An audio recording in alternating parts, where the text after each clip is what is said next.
Bonsoir, madame, mademoiselle et monsieur. Bonsoir, cher peuple africain. Bonsoir, cher peuple sahélien. Et bonsoir, cher peuple malien. Vous avez en face de vous le camarade Amara Silla, communément appelé le juriste chercheur. Vraiment, ça fait un bon bout de temps que je ne parviens pas vraiment à traduire mes vidéos en version française. Il ne faut pas m'en vouloir car vraiment, j'ai un problème de temps. Le temps me fait défaut, mais je m'efforcerai vraiment autant que possible de faire la traduction de mes vidéos en version française. Inch'Allah, je vous le promets. Donc aujourd'hui, nous allons évoquer deux sujets.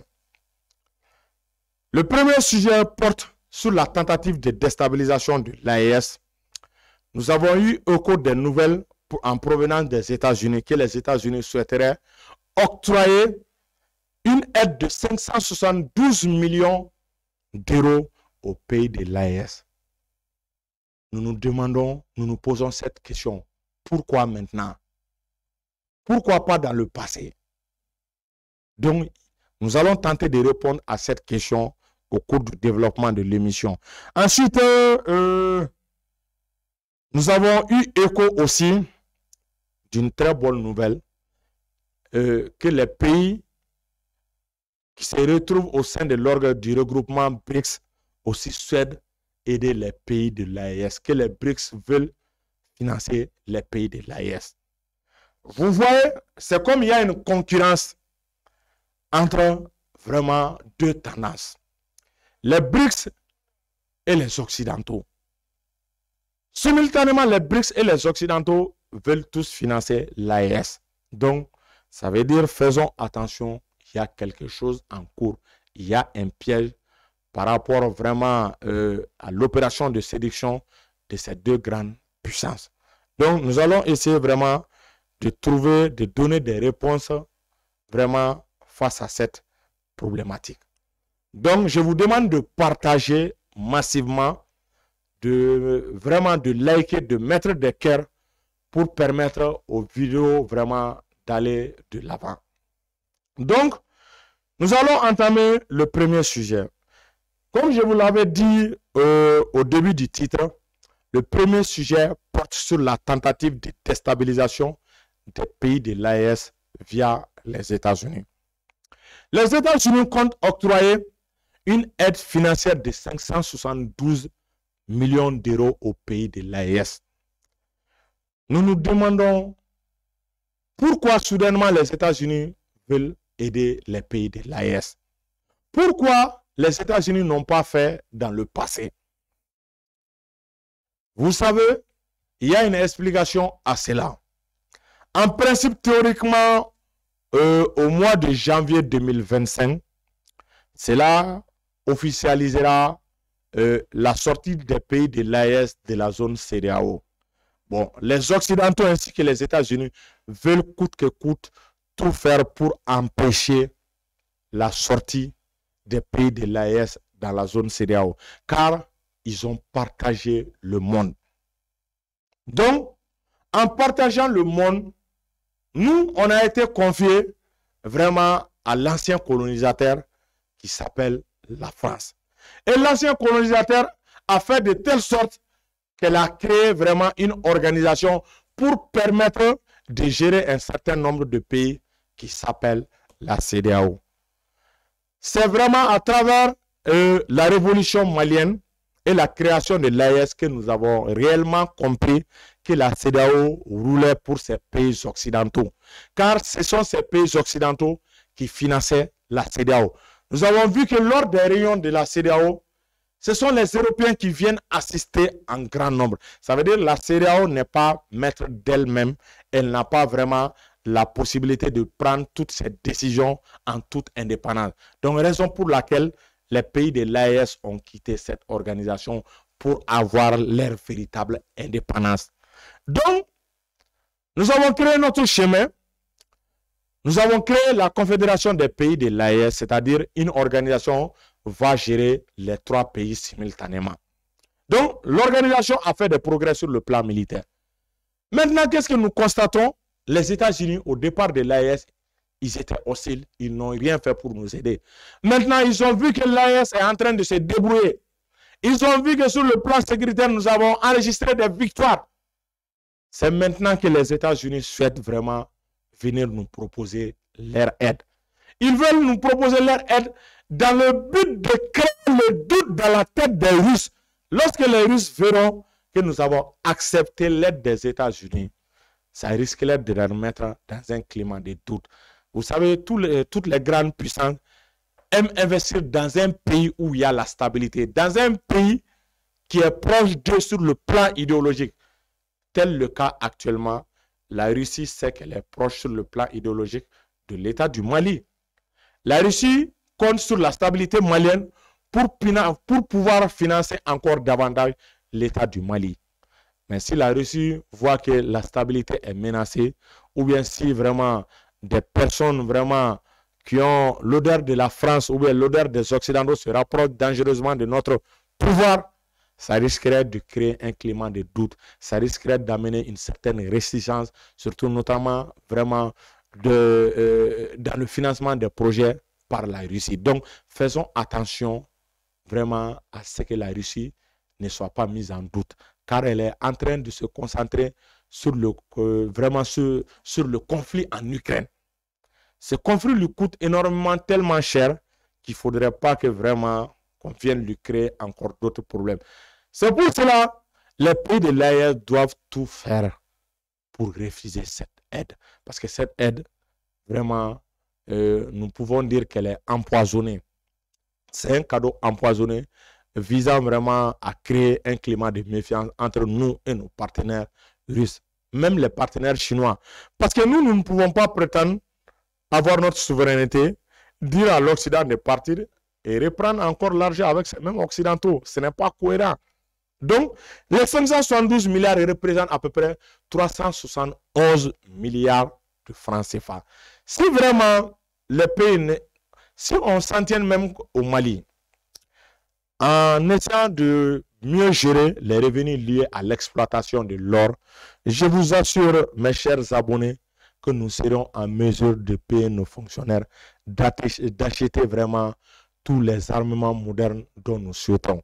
Car le Mali produit 75 tonnes d'or, c'est l'équivalent de 2500 milliards. Ne serait-ce que l'or du Mali, en une année, permet vraiment, peut atteindre l'équivalent du budget de l'État malien. Alors, si on ajoute les revenus liés au coton, à la CNBT, les revenus liés aux entreprises maliennes, liés à l'impôt, liés à la première Mali, aux autres entreprises, vraiment, si on ajoute les revenus liés à l'exploitation de l'or par l'État malien, vraiment, nous pourrions nous en sortir. Nous n'aurions besoin d'aucune aide émanant des pays vraiment des États-Unis. Donc, ici, on doit tout faire pour éviter cette aide. Au même moment, simultanément, les BRICS aussi décident dans leur réunion d'octroyer une véritable aide financière aux pays de l'AES. Parce que les BRICS savent que si eux ils n'aident pas les pays de l'AES, nous risquerons vraiment de nous retrouver encore dans les bras de l'ancien colonisateur qui est la France. Donc, il faut empêcher coûte que coûte que la France revienne ou bien que les pays occidentaux viennent vraiment financer les pays de l'AES à nouveau. Donc, raison pour laquelle il serait nécessaire pour les BRICS vraiment de soutenir les pays de l'AES. Il y a beaucoup de personnes qui demandent à quoi consiste le regroupement des BRICS. Le regroupement des BRICS consiste vraiment à créer, à établir un nouvel ordre mondial. C'est-à-dire, c'est refuser la façon dont les Américains, les Occidentaux gouvernent le monde. Vous savez que les Américains, les Occidentaux gouvernent le monde à travers la Banque mondiale et le FMI. Ils ont tout fait vraiment de telle sorte vraiment à rendre le circuit financier, le circuit économique entre leurs mains. Ils ont fait de telle sorte à contrôler le circuit économique, le circuit bancaire à travers le FMI et la Banque mondiale. Donc, les BRICS veulent se départir vraiment de cette domination. Donc, les BRICS ne souhaitent plus que le FMI ou bien la Banque mondiale aide les pays en voie de développement. Parce que ces institutions financières qu'on appelle institutions de Bretton Woods, c'est-à-dire, ils aident les pays à travers des contreparties, souvent au détriment du développement de ces pays-là. Vous voyez, la Banque mondiale ou les FMI, en te donnant de l'argent, ils vont te dire de ne pas investir cet argent-là.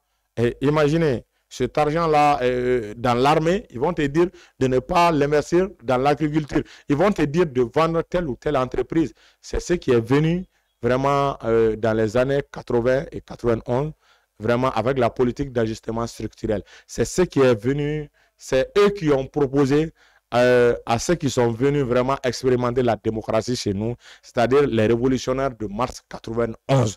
Donc, c'est eux qui ont accepté l'aide du FMI et de la Banque mondiale. En contrepartie, il fallait laisser l'armée au repos. Il ne fallait pas investir vraiment, comme on appelle, dans l'entretien des équipements militaires. C'est ce qui a mis hors jeu vraiment nos équipements militaires. C'est ce qui a fait de telle sorte que nous ne sommes pas parvenus à contenir la rébellion. Donc, vous voyez que l'aide de ces institutions financières, c'est une aide empoisonnée. C'est-à-dire, c'est une aide qui enregistre plus tard des conséquences néfastes pour le développement de ces mêmes pays. Parce que la Banque mondiale et le FMI, leur objectif, c'est vraiment de maintenir les pays en voie de développement dans la pauvreté. Si ces pays se développent, et ils ne pourront plus venir piller nos richesses. Donc, il faudrait que ces pays-là ne se développent pas. Donc, ils vont venir avec leur armée au prétexte de lutter contre le terrorisme. Ils vont piller nos richesses. Bon, et si les États-Unis sont de bonne foi, pourquoi les 572 milliards, ils ne le transforment pas? Ou bien, pourquoi les États-Unis n'achètent pas des armes, des avions de combat de type F-15 Eagle, des chars Abrams, ou bien des hélicoptères Apache, ou bien de l'armement tout court pour venir donner au pays de l'AES? Non, ils ne vont pas le faire. Car ils savent, en donnant de l'armement à l'AES, nous serons en mesure de sécuriser nos frontières. En sécurisant nos frontières, ils ne pourront plus venir sous le prétexte de la lutte contre le terrorisme piller les richesses. Ou bien ils ne pourront plus se cacher derrière les terroristes pour piller nos richesses. Donc c'est pour cela que les Occidentaux ne vont jamais nous donner des armes. Et imaginez, avec la guerre russo-ukrainienne là, mais qu'est-ce qu'ils n'ont pas fait pour l'Ukraine? Alors qu'ils n'ont pas d'intérêt direct en Ukraine. Alors qu'ils ont beaucoup plus à gagner dans le Sahel qu'en Ukraine parce qu'ils pillent nos richesses. Ils ne pillent pas les ressources ukrainiennes. Et la France s'est précipitée à donner beaucoup d'armement, beaucoup de chars, beaucoup d'avions à l'Ukraine. Mais ces anciennes colonies, elle a refusé de les vendre. Elle a refusé de leur donner de l'armement. Donc, vous voyez la façon dont ces gens-là nous traitent. C'est pour cela, faisons tout pour refuser leur aide. On peut quand même accepter l'aide des BRICS. Parce que vraiment, ça, c'est une aide vraiment qui n'est pas assortie de conditions. C'est une aide sincère. C'est une aide qui permet vraiment de se développer, qui n'a pas beaucoup de contreparties. En même temps, le taux vraiment d'emprunt des pays des BRICS vraiment n'est pas trop élevé comparé à ceux des pays occidentaux. Donc, je pense que les pays BRICS, l'aide des BRICS peuvent bel et bien être une alternative à l'aide des pays vraiment européens ou américains. Donc, vraiment, c'était le ramassé de ce que j'avais fait en français. Je vous remercie. Bonsoir.